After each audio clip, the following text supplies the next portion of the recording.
Hello students, welcome back Meta digital classes. देखो, आज अपन study करेंगे क्लास 9th और 10th में अपना है एक नंबर सिस्टम, संख्या पद्धति। तो इसका जो पहला वीडियो है आपका ये संख्या पद्धति का, वो दोनों क्लासों के लिए कंबाइन है। किस किस के लिए? क्लास 9th के लिए और कक्षा 10th के लिए। तो आज अपन जो बेसिक जो पढ़ेंगे वो दोनों में काम आएगा। फिर उसके बाद में अपन सेपरेटली 1 by 1 करके 9th क्लास का अलग और 10th क्लास का अलग। तो देखो, सबसे पहले है अपना संख्या पद्धति। जितनी भी सारी संख्याएं होती है वो किससे बनती है? नंबर से, डिजिट से बनती है। किससे बनती है? डिजिट से। यानी आपके जो अंक है, और अंक कौन कौन से हैं? 0, 1, 2, 3, 4, 5, 6, 7, 8 और 9, ये सारे अपने क्या है? अंक है। और इन अंकों से क्या बनती है? संख्या बनती है। इन अंकों से क्या बनती है? संख्या बनती है। और संख्या भी अलग अलग प्रकार की होती है जो संख्या बनती है। देखो एग्जाम्पल देखो, जैसे 6, 9, 4, 3, ये आपका एक नंबर संख्या है। 4/5 ये भी आपकी एक संख्या है। रूट में 3 ये भी आपकी एक संख्या है। और यहाँ पे 2.567 ये भी क्या है? आपकी एक संख्या है। सारी संख्याएं क्या है? ये अलग अलग प्रकार की संख्याएं हैं। लेकिन जो भी संख्याएं हैं वो संख्याएं किससे बनती है? अपने अंकों से बनती हैं। और अंक कौन कौन से हैं? 0 से लेकर के 9 तक, ये सारे क्या है? अपने अंक है। ठीक है। अब देखो, जो संख्या है इसको 2 पार्ट में, 2 भागों में डिवाइड किया गया है। एक तो है आपकी वास्तविक संख्या। कौन सी संख्या है? आपकी वास्तविक संख्या। और एक है आपकी काल्पनिक संख्या। तो एक तो है आपकी वास्तविक संख्या और एक कौन सी है? आपकी काल्पनिक संख्या। काल्पनिक संख्या। देखो, वास्तविक संख्या क्या होगी? जितनी भी सारी संख्याएं हैं, कौन सी संख्याएं हैं? परिमेय, अपरिमेय, परिमेय और अपरिमेय, या नेचुरल या वोल, पूर्ण संख्या, प्राकृत संख्या, जितनी भी सारी संख्याएं हैं उन संख्याओं का समूह किस में आता है? आपका वास्तविक संख्याओं के समूह में आता है। ठीक है ना। और जो काल्पनिक संख्या है वो काल्पनिक संख्या होगी कि किसी ऋणात्मक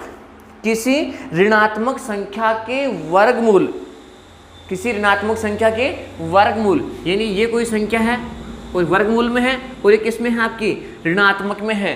तो इस प्रकार की जो संख्याएं होगी वो कौन सी संख्या होगी? आपकी काल्पनिक संख्याएं होगी। और काल्पनिक संख्याओं को आई यानी आयोटा से, जैसे इनसे क्या करते हैं? अपन डिनोट करते हैं, दर्शाते हैं। अब देखो अगेन, जो अपनी वास्तविक संख्या है, इस वास्तविक संख्या को फिर से 2 पार्ट में डिवाइड किया गया है। कितने पार्ट में? 2 पार्ट में डिवाइड किया गया है। एक तो कौन सा? आपका परिमेय। कौन सा है? परिमेय।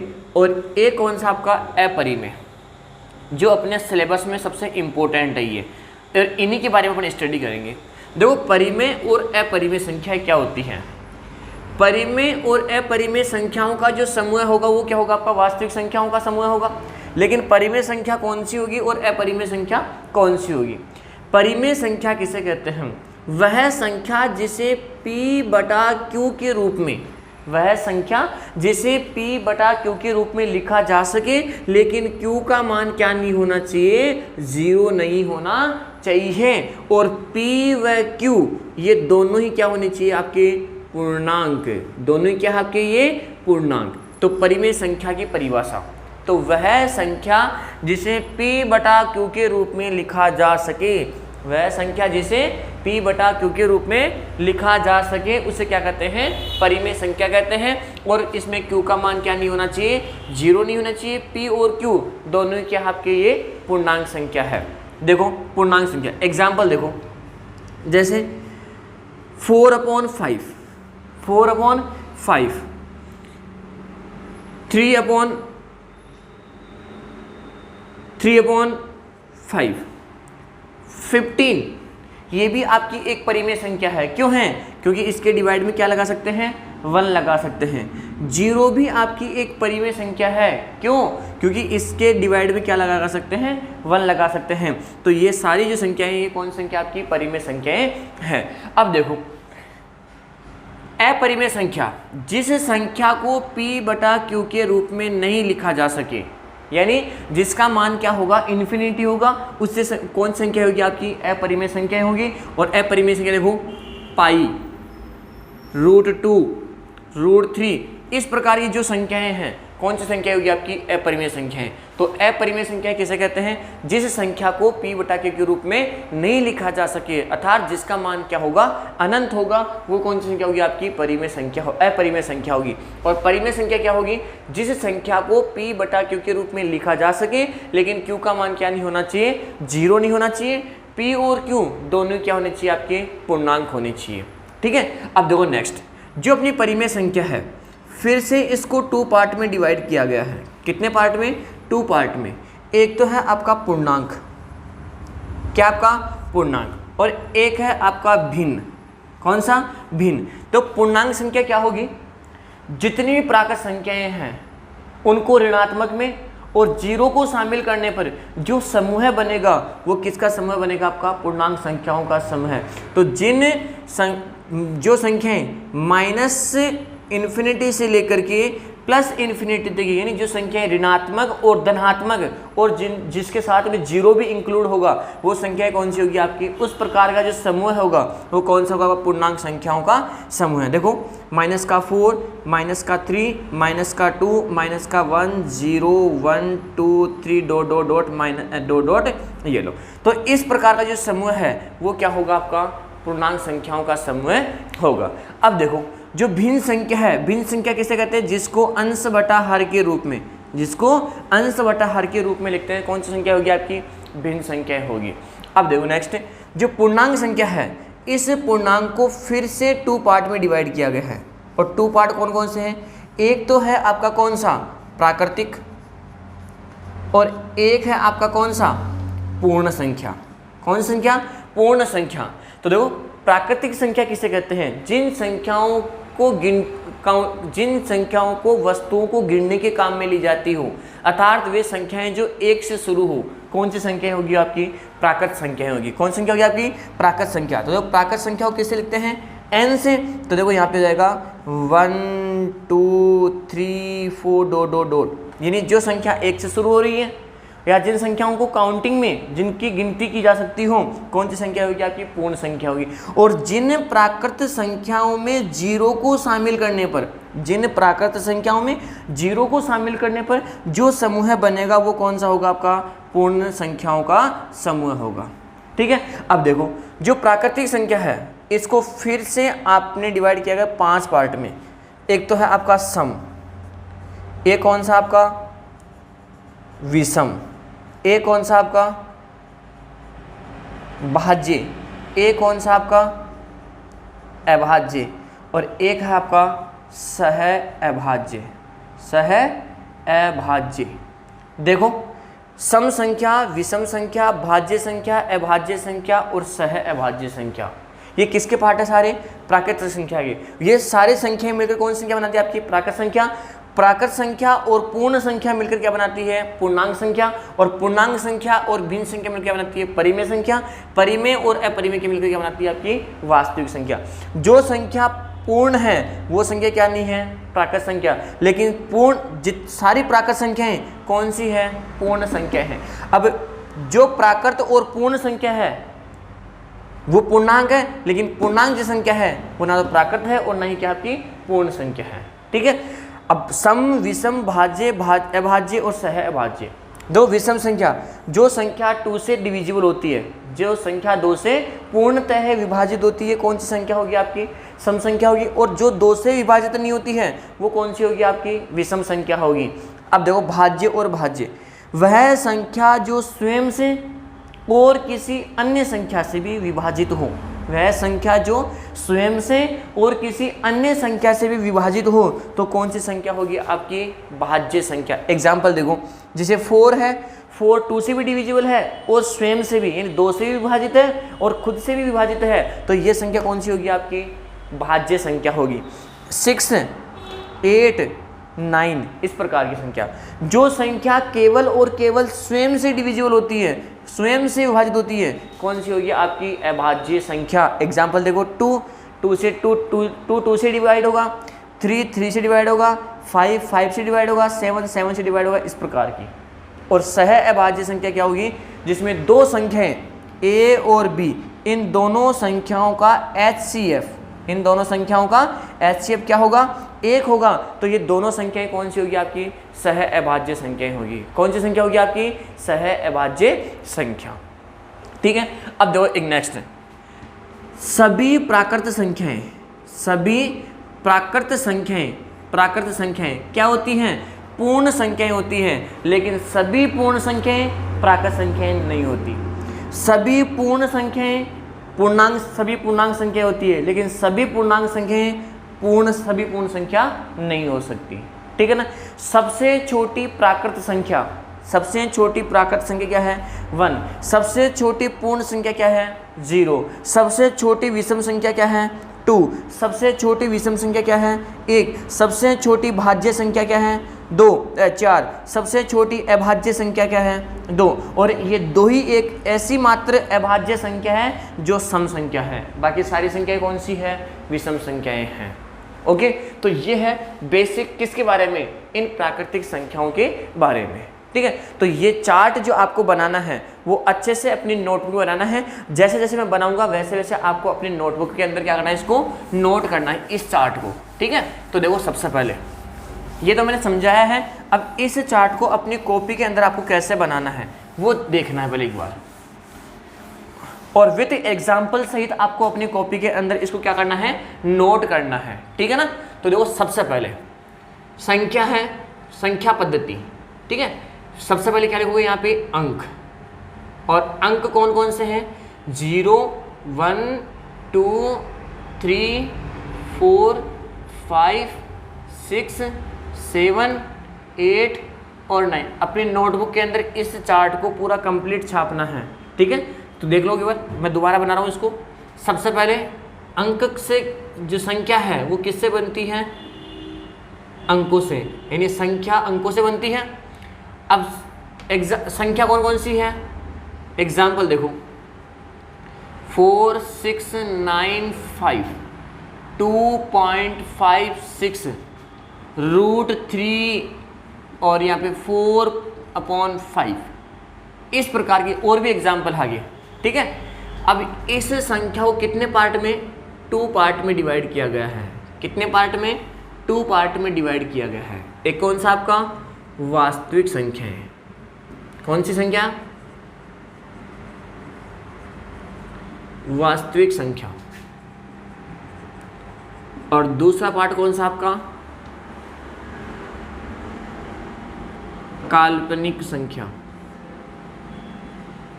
काल्पनिक संख्या। फिर इसको 2 पार्ट से डिवाइड किया गया है। यह है आपकी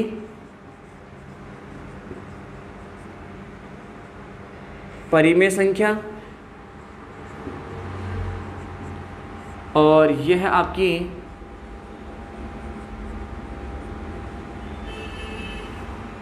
अपरिमेय संख्या। परिमेय संख्या किसे कहते हैं, जिस संख्या को p/q के रूप में लिखा जा सके। q का मान क्या नहीं होना चाहिए, 0 नहीं होना चाहिए। p व q दोनों ही क्या होने चाहिए, पूर्णांक होने चाहिए। ठीक है, एग्जाम्पल देख लो इसके, 4/5, 15, 0, 43/17, ये सारी संख्याएं। तो जिन संख्याओं को p/q के रूप में लिखा जा सके, q का मान 0 नहीं होना चाहिए, p और q क्या होने चाहिए, पूर्णांक, ये आपके एग्जाम्पल हो गए। ठीक है ना। अपरिमेय संख्याएं, जिनको p/q के रूप में नहीं लिखा जा सके, जिनको p/q के रूप में नहीं लिखा जा सके, यानी जिसका मान क्या होगा, अनंत तक होगा, संख्याएं कौन सी होगी आपकी, अपरिमेय संख्याएं होगी। एग्जाम्पल देखो, पाई, इसकी वैल्यू क्या होती है, 3.14 होती है ना, तो ये इन्फिनेटिव है। √2, √3 और 2.456 ... ये सारी संख्या कौन सी आपकी अपरिमेय संख्या है। क्यों? क्योंकि इनका मान क्या है, फिक्स नहीं है, निश्चित नहीं है, यानी ये भी दशमलव पॉइंट के बाद में यानी इन्फिनिटिव, और ये भी क्या हो रहा है आपका इन्फिनिटिव। तो जिस संख्या को p/q के रूप में नहीं लिखा जा सके, कौन सी संख्या होगी आपकी अपरिमेय संख्या होगी। ठीक है, फिर से क्या करोगे, जो आपकी परिमेय संख्या है फिर से इसको 2 पार्ट में डिवाइड किया गया है। कितने पार्ट में? 2 पार्ट में डिवाइड किया गया है। और 2 पार्ट कौन कौन से हैं?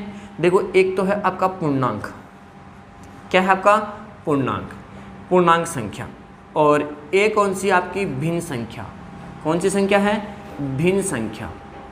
ठीक है, अब पूर्णांक संख्या क्या होगी, जो संख्याएं minus infinity dot dot dot dot -4 -3 -2 -1 0 1 2 3 4 dot dot dot और इन्फिनिटी, इस प्रकार का जो समूह होगा वो किसका समूह होगा, आपका पूर्णांक संख्याओं का समूह है। और जिस संख्या को अंश बटा हर किसके रूप में, अंश बटा हर के रूप में लिखा जा सके, लिखते हैं, संख्याएं कौन सी होगी आपकी, भिन्न संख्याएं होगी। ठीक है, नेक्स्ट देखो, जो पूर्णांक संख्या है फिर इसको 2 पार्ट में डिवाइड किया गया है। कितने पार्ट में? 2 पार्ट में डिवाइड किया है। और 2 पार्ट कौन कौन से हैं आपका, एक तो है आपका कौन सा, धनात्मक, कौन सा है, धनात्मक संख्या। ठीक है, और एक कौन सी आपकी ऋणात्मक संख्या।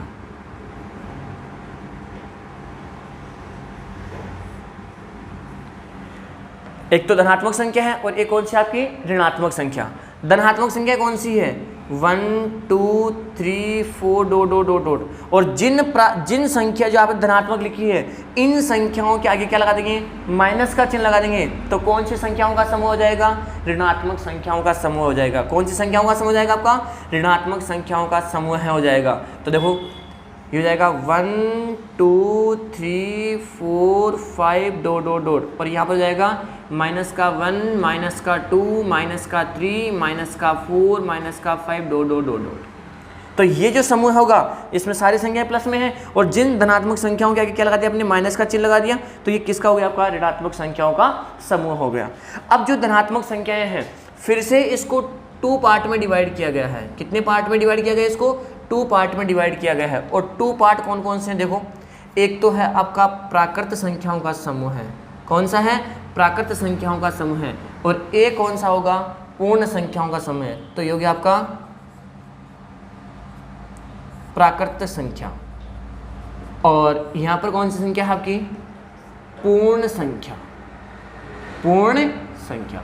अब जिन प्राकृत संख्या किसे कहते हैं, जो संख्याएं 1 से शुरू हो या फिर जिन संख्याओं की गिनती की जा सकती हो, इस प्रकार का जो समूह होगा वो कौन सा समूह होगा, आपका प्राकृत संख्याओं का समूह होगा। और प्राकृत संख्याओं को किससे लिखते हैं, n से दर्शाते हैं। तो ये हो गया आपका 1 2 3 4 dot dot dot dot dot, ये लो। और जिन प्राकृत संख्याओं में 0 को शामिल किया जाता है और फिर जो समूह बनेगा वो किसका होगा, आपका पूर्ण संख्याओं का समूह। और तो पूर्ण संख्याओं को किससे डिनोट करते हैं, W से, यानी 0 1 2 3 4 5 डॉट डॉट डॉट डॉट, ये। तो प्राकृत संख्याएं कहाँ से शुरू हो रही है, 1 से। पूर्ण संख्या कहाँ से शुरू हो रही है, 0 से। तो जिन प्राकृत संख्याओं में अगर 0 को शामिल कर दिया जाए और फिर 0 को शामिल करने पर जो ग्रुप बनेगा, समूह बनेगा, वो किसका होगा, आपका पूर्ण संख्याओं का समूह होगा। ठीक है, अब देखो नेक्स्ट इसके आगे जो प्राकृत संख्या है फिर से इसको 5 पार्ट में डिवाइड किया गया है। कितने पार्टों में, 5 पार्ट में। देखो 5 पार्ट कौन कौन से हैं, सबसे पहला है आपका सम संख्या। कौन सा है, सम संख्या।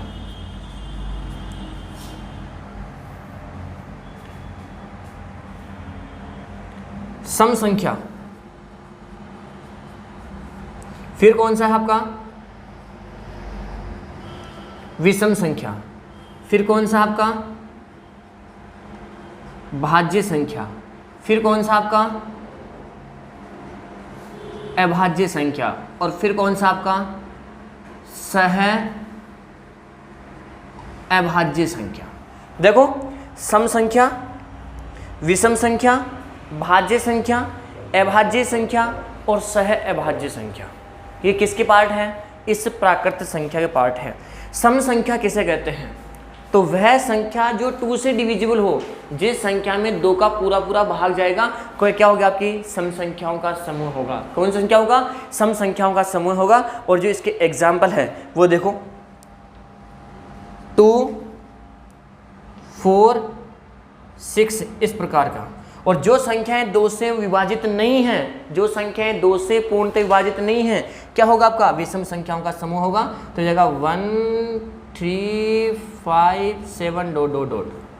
और जो संख्याएं स्वयं से भी और किसी अन्य संख्या से भी पूर्णतः विभाजित हो, दशमलव में नहीं, कंप्लीटली, तो कौन सा होगा आपका? भाज्य संख्याओं का समूह है। तो देखो यहाँ से भाज्य संख्या किसे कहते हैं? तो ये जाएगा आपका 4, 6, 8, 9, 10, 12, 14, 15 डॉट डॉट डॉट। ये सारी संख्याएं स्वयं से भी हैं और किसी अन्य संख्या से भी क्या है? कंप्लीटली डिवाइड है। तो ये क्या होगा आपका? भाज्य संख्याओं का समूह है। अभाज्य संख्याएं वह संख्या जो केवल और केवल स्वयं से, वह संख्या जो केवल और केवल स्वयं से डिविजिबल हो, वो क्या होगी? आपकी अभाज्य संख्याएं। एग्जाम्पल देखो 2, 3, 5, 7, 11, 13 इस प्रकार से समूह होगा।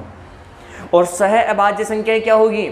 जिसमें दो संख्याओं का HCF यानी A और B, कोई भी दो संख्या लोगे, उनका जो HCF है, उनका जो HCF है वो क्या होगा? 1 होगा। तो ये दोनों संख्याएं कौन सी होगी? आपकी सह अभाज्य संख्याएं होगी। कौन सी संख्या होगी आपकी?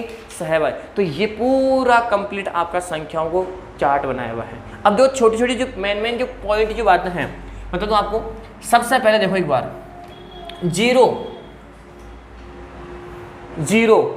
ना तो आपको पॉजिटिव है और ना ही आपका नेगेटिव है, ना धनात्मक है और ना ऋणात्मक है। क्यों? क्योंकि 0 को किसी भी संख्या में से आप सब्ट्रैक्ट करोगे और 0 को किसी भी संख्या में आप ऐड करोगे तो सेम वही संख्या आएगी। ठीक है, तो 0 आपका एक क्या है? उदासीन राशि है। क्या आपकी एक उदासीन राशि? तो 0 क्या है? आपकी एक उदासीन राशि है। कौन सी राशि है? उदासीन राशि है। ठीक है, अब देखो नंबर सेकंड क्या होगा? 1, जो 1 है वो क्या है? न तो आपका भाज्य है और नहीं अभाज्य है। क्यों ऐसा? क्योंकि 1 से सभी संख्याएं क्या होती है? विभाजित होते हैं। क्योंकि 1 का अगर आप किसी भी संख्या में डिवाइड करोगे ना तो क्या आएगा? आपका सेम वही संख्या आएगी। इसलिए 1 न तो आपकी भाज्य संख्या है और न आपकी अभाज्य संख्या है। ठीक है, नेक्स्ट देखो नंबर 3 पे, किसी भी संख्या में अगर आप 0 से डिवाइड करोगे, किसी भी संख्या को अगर आप 0 से डिवाइड करोगे तो उसकी वैल्यू क्या आएगी? आपकी इन्फिनिटी यानी अपरिभाषित। क्या आएगी? आपकी अपरिभाषित।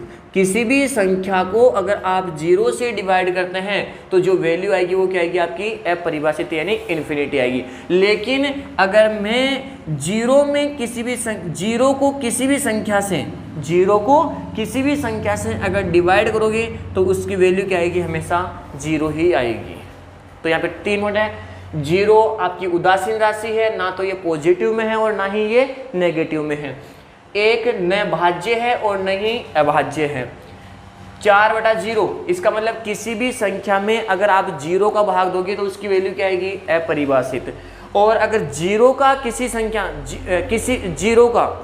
में किसी भी संख्या का भाग दोगे तो उसकी वैल्यू क्या आएगी? हमेशा 0 आएगी।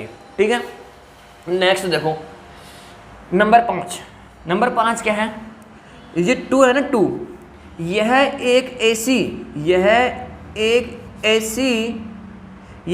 एक सम संख्या है। क्या आपकी ये एक सम संख्या है जो क्या है? अभाज्य है। जो क्या है? अभाज्य संख्या है। कौन सी संख्या है? अभाज्य संख्या। केवल 2 ही एक ऐसी सम संख्या है जो क्या है? अभाज्य संख्या है। लेकिन जो बाकी संख्याएं हैं वो कौन सी है? सारी विषम संख्याएं हैं। कौन सी संख्या है? विषम संख्याएं हैं। केवल 2 ही एक सम संख्या ऐसी है जो क्या है? आपकी अभाज्य संख्या है, नहीं बाकी जो भी जितनी भी सारी संख्याएं हैं विषम संख्या वो सारी क्या आपकी अभाज्य संख्याएं हैं। ठीक है, नेक्स्ट देखो नंबर 6 पे, 0 आपकी परिमेय संख्या क्यों है? 0 भी आपकी एक परिमेय संख्या है। कौन सी संख्या है? परिमेय संख्या है। और परिमेय संख्या क्यों है? क्योंकि अपन क्या लगा सकते हैं? 0/1। 0 अरे Q का मान तो 0 नहीं होना चाहिए ना, P का मान तो 0 हो ही सकता ना, तो ये होगी, ये भी आपकी क्या है? एक परिमेय संख्या है। ठीक है, नेक्स्ट देखो सबसे छोटी, नंबर 7 पे देखो, नंबर 7 पे क्या होगा? सबसे छोटी पूर्ण संख्या, छोटी पूर्ण संख्या, छोटी पूर्ण संख्या क्या होगी? 0। और छोटी प्राकृत संख्या क्या होगी? प्राकृत संख्या क्या होगी? 1 होगी। ठीक है, तो इस चार्ट में से काफ़ी छोटे छोटे क्वेश्चन बन रहे हैं अपने, जो आपको इसमें से देखना है और ये कंप्लीट चार्ट आपको अपनी नोटबुक में अच्छे से फेयर करना है। ठीक है, अब जो अपना आगे नेक्स्ट का जो वीडियो देंगे ये क्लास 9th और क्लास 10th दोनों के लिए कंबाइंड वीडियो है, क्योंकि इस वीडियो में संख्याओं के बारे में बताया गया है। अब अपने जो सिलेबस में है वो है परिमेय संख्याएं, वो 9th क्लास में भी है और 10th क्लास में भी है, लेकिन उनका जो अब चैप्टर है वो फर्स्ट चैप्टर है, उसके अकॉर्डिंग अपन अब जो वीडियो बनाएंगे वो सेपरेटली वीडियो बनाएंगे। ठीक है, तो सबसे पहले क्या करोगे? इस चार्ट को एक बार अच्छे से अपने नोटबुक में फेयर करोगे और जो इनकी डेफिनेशन है वो आपको विथ एग्जाम्पल सहित नोट करनी है, और जो छोटे छोटे पॉइंट है ये भी आपको क्या करना, उसमें नोट करना होगा। ओके, तब तक के लिए thank you, have a nice day.